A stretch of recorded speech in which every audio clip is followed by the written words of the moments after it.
18 ans, tout juste 18 ans. Incroyable. Et il s'intéresse aux voitures anciennes.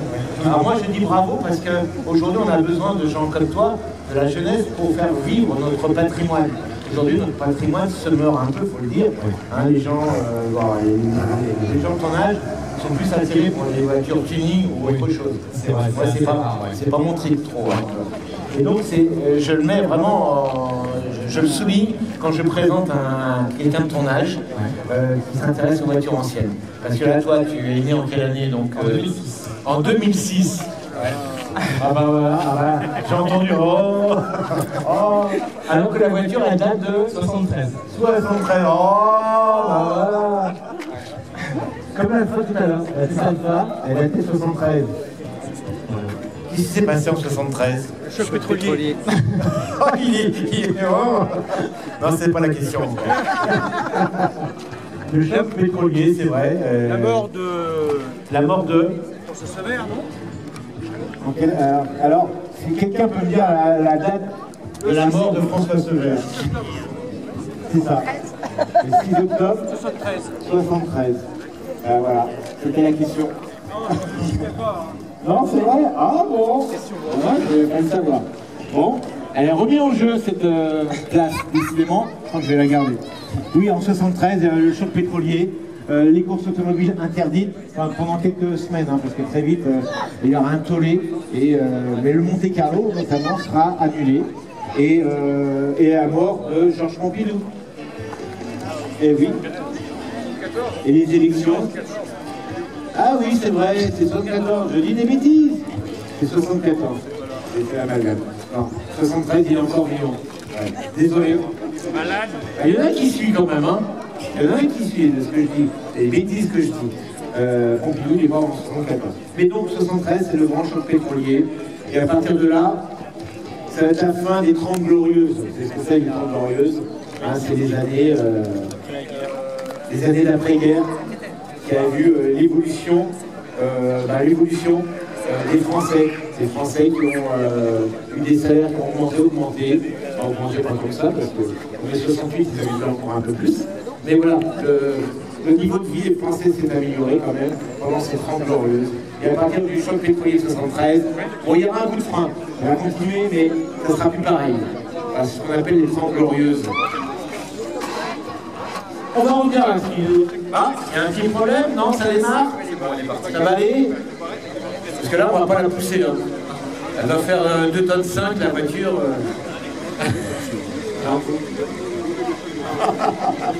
À bientôt. On avait présenté sa voiture il n'y a pas très longtemps. Merci à lui d'être revenu. Oh, allez, on revient, on va pas y arriver. Hein. Ah, vous savez que Opel, c'est allemand. J'ai dit tout à l'heure. Donc c'est allemand. Et c'est vrai que dans les années 50-60, Opel faisait des voitures, bon, classiques, on va dire. Et puis ils se sont mis à faire des voitures un peu plus sportives. Il y aura la fameuse Opel GT qui va sortir en 68, un petit coupé de place. Et à côté de ça, il y a la Capri qui sort. En 69, Ford lance la fameuse Capri, la Ford Mustang européenne, en guillemets.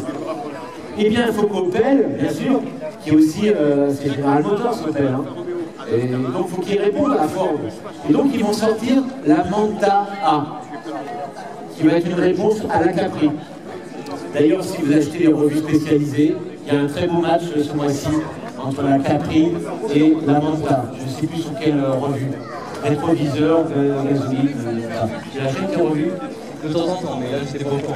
Achète-le, parce qu'ils sont en faveur de la Manta, le comparatif. Donc achète-le, c'est assez intéressant. Donc ils vont répondre à Ford avec ce coupé Manta.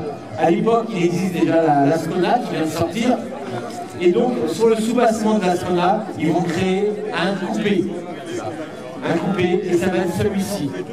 En 1970, les premières Manta vont sortir avec une ligne un peu inspirée du coupé GT, mais qui était qu'une 2 places, notamment au niveau de l'arrière. Hein. Et bon, il a fallu quand même intégrer des places supplémentaires, donc c'est une GT effilée, un peu plus large et un peu plus spacieuse, mais qui a une ligne, je trouve, très très belle. Regardez la petite vitre ici, qui n'est pas trop grande. le pavillon fastback, comme on disait. Opel aimait bien ça. Alors, toutes les voitures de l'époque, les coupés avaient un arrière fastback, comme les Mustangs. Hein, la Ford Capri avait un arrière comme ça. Donc c'était la mode à l'époque. Donc ils l'ont sorti en 1200. Alors là, le 1200, ça rame, hein. 1,2 litre. Ils l'ont sorti également en 1600. Et en haut de la gamme, le fameux 1900. On a affaire à un 1900 sur celui-ci. Et il y avait des finitions. Ici, regardez bien, c'est marqué quoi? C'est marqué quoi ici? Berlinetta. C'est joli, hein, ça fait. C'est italien. C'est élégant. C'est élégant, mais aussi ça a défini une finition. C'était le haut de gamme. C'est-à-dire que vous aviez un toit en vinyle, vous avez un intérieur avec du bois, voilà, des petites touches comme ça, et le fameux 1,9 litre. Hein. Je crois que les versions Berlinetta étaient produites qu'en 1,9 litre. Des petits chromes un peu partout. Les fameuses jantes.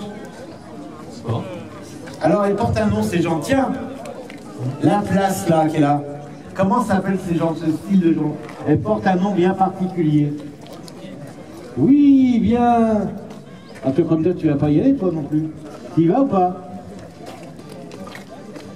Non? Bon, bah, je crois que tu vas la garder, hein. Alors, les jeunes, vous ne répondez pas non plus?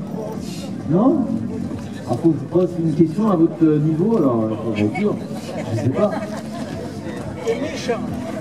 Non, c'est pas méchant, c'est de l'humour. Il faut pas que les prennent pas méchamment. Non, non. Alors, quand j'ai une question à leur niveau, c'est plus récente. Parce que c'est vrai que Rostine, il faut le savoir.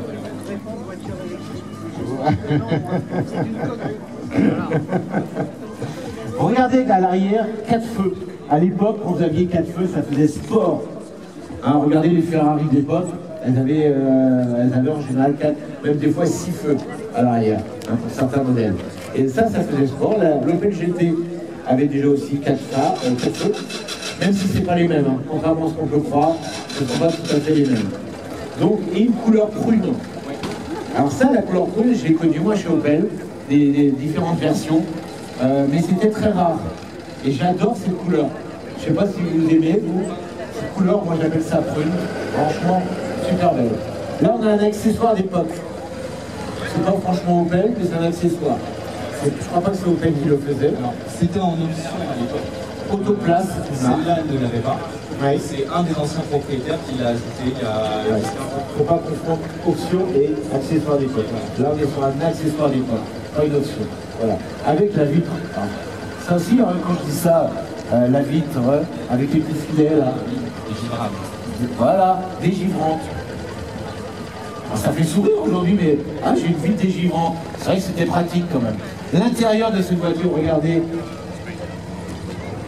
Les portes, il n'y a pas de montant. Ça aussi, c'est très... À l'époque, je remets encore, je dis bien à l'époque, c'était très sportif. Alors, vous savez, on a un intérieur qui est dans son jus, on en a parlé tout à l'heure. Et le pauvre, ces intérieurs velours ou imitation velours, à brûler avec le soleil. Donc les sièges avant étaient vraiment très abîmés, et il les a changés. Il les a. J'ai les sièges d'origine de la voiture qui sont à refaire, les sièges d'origine. Mais ça, c'est des sièges de substitution qui étaient sur une cadette B GTE, il me semble, qu'un des anciens propriétaires a installé dedans. Les cadettes GTE avaient ce genre de siège. Voilà. Mais bon, t'as dans l'idée de les refaire? Oui, je les ai. Voilà, il les a, et vous remarquerez que l'intérieur, ça j'adore moi, est assorti à l'extérieur. Pourtant chez Opel, on disait de BM tout à l'heure, mais chez Opel, noir c'est noir, c'était black. Et là, on a un intérieur, encore une fois, on peut se tromper de couleur. Moi j'ai vu aussi des intérieurs pied de poule aussi, sur les montagnes et autres Opel. Hop là, j'ai cassé quelque chose. T'es sûr? J'ai rien cassé? Non, absolument pas. T'es sûr? Oui, ça. Bon, je suis désolé. Il n'y a pas de problème. Alors je m'assois avant si tu le permets. Oui. Ah, t'as bien fait de me le faire remarquer, même les joints, regardez, de porte, sont couleur carrosserie. Moi je trouve ça trop fun. J'adore. J'adore les intérieurs comme ça. Donc on n'a pas de boîte 5 sur ce modèle. Chez Opel, les boîtes 5 arriveront fin 70, début des années 80. Ils seront très en retard là-dessus. Et on a un intérieur assez simple. Regardez ce tableau de bord typique des Opel de l'époque, très américain. Vous regardez les tableaux de bord américains de l'époque, ils descendent comme ça très très bas. C'est au niveau de la sécurité. En cas de choc, il n'y a pas d'angle. Ça, c'est très américain ce style de tableau de bord.